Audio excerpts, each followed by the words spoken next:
I guess I'm gonna start talking about basketball more, man, because I'm sick and tired of all you, I guess, 2K players or people that just start watching basketball post shit 2020, right?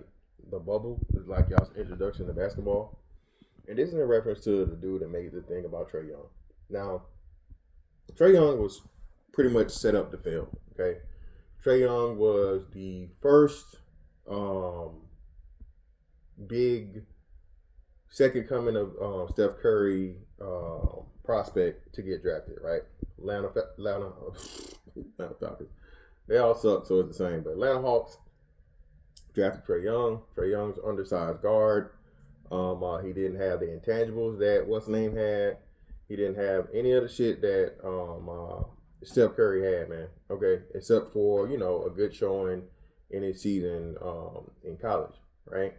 Now the difference was, and I think what people don't understand is the difference between the Trae Young situation and the Golden State situation is that Golden State drafted incredibly well. Golden State had a good coach, and then they got an even better coach when you went from Mark Jackson to Steve Kerr, right?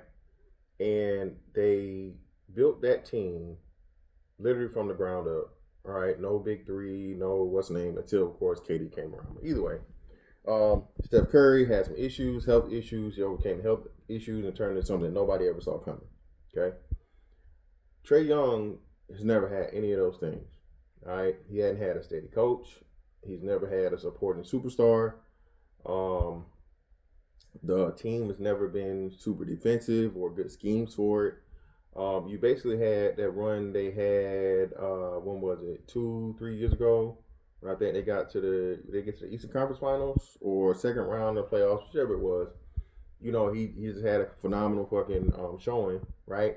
But again, their person that they put aside him was the dude that they got from the Spurs and DeJounte Murray, and that shit never worked out, right? DeJounte Murray was never a number one or even really a number two option, right? And again, that's not a shit on him. I know, nigga, you're not in the league. I understand that, okay? Before y'all come with that shit. But DeJounte Murray was never a number two option that was going to be able to take off some of the burden and again make up for the deficiencies in defense that Trae Young had. So anyway, bro, y'all cannot name me. I would say over the last 20 years, you couldn't give me 20 two-way number one options. Okay? And I'm going to look at them right now. 20 years, that would be what? 2005. Right? Well, now you probably get 20. Okay? But basically what I'm saying is out of the, 15 per roster, 30 teams, so that's 450. Out of the 450 players and as it changes over the time, bro, the majority of those players are not, especially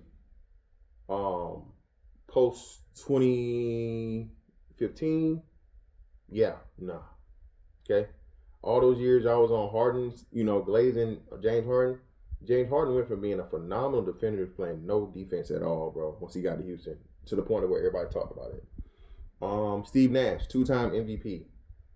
Never played a lick of defense. Okay, but 2-time MVP, one of the greatest point guards ever. Let me see who else. Allen Iverson, because of his size, again, passing lane defense or whatever, get steals and shit like that.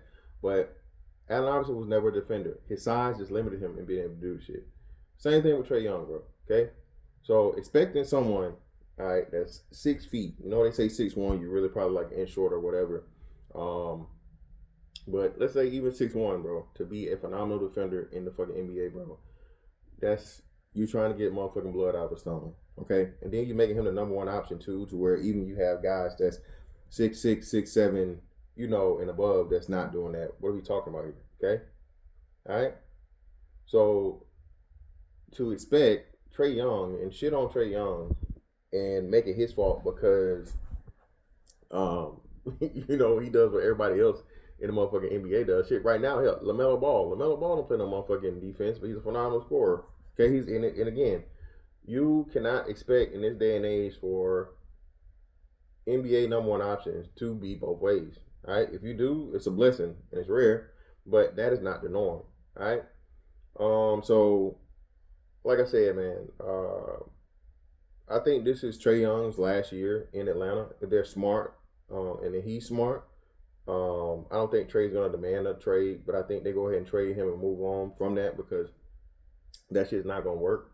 And with him being what he is, and there's so many teams that could use him as a number two option, as a threat, most definitely, get up off him while the stock still high before it starts to decline or whatever. Um, but yeah, man, you can't blame Trae Young for this shit, man. Trae Young is again, he was put in a position and that was doomed to fail from the jump. And bringing up his defense when again 90% of the fucking league don't play fucking two ways, bro. 90% of the motherfucking league don't play two-way defense, especially you're talking about number one option players. What you got? Giannis, Jokic, SGA, Kawhi. With Kawhi stay hurt so much, I don't know if we can say Kawhi anymore, but Kawhi. Um, who else? Luka plays no defense. Okay, that's what's killing me. Luka Doncic plays absolutely no defense. He's atrocious. Anthony Edwards was purposely they wanted to switch on Luka. That's how horrible Luka is on defense, bro. All right, getting cooked. They got exposed last year in the finals, cooked because Luka's that atrocious. So come on, bro. You can't. Luka's 6'7", what they said 270. So if you're not gonna fucking have Luka and y'all get on Luka's ass for playing absolutely no defense, which resulted in them getting fucking embarrassed and demolished in the fucking finals, don't do that shit for motherfucking Trae Young for a play-in, bro. Come on, let's just be fair and let's be balanced and reasonable.